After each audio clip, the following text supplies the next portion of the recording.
Bonjour, bonjour, on se retrouve dans un nouvel épisode de Mon Jardin Nature sur les corvidés. Et voici que sur le toit de la maison de mon voisin, veuillez m'excuser, se trouve une corneille noire, Corvus coron.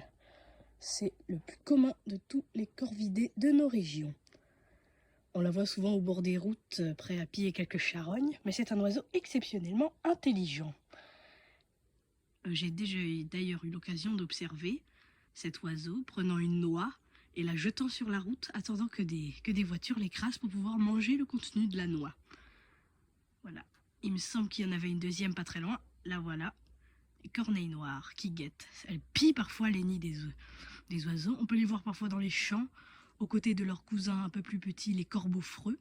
Et dans les villes, c'est un oiseau très commun qui s'est habitué à la présence de l'humain et qu'on peut voir souvent fouiller les poubelles. Et on la reconnaît facilement à son chant rauque.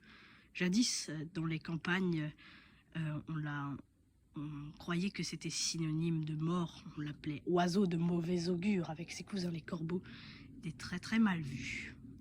Voilà, c'est aussi l'oiseau des sorcières, le messager du diable.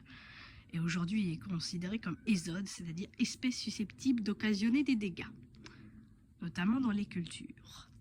C'était tout pour cette courte vidéo sur les corneilles. Je tiens aussi à préciser que si vous avez un poulailler, faites attention aux présences de corneilles. Elles peuvent s'en prendre aux poussins et parfois essayer de manger les œufs. Voilà.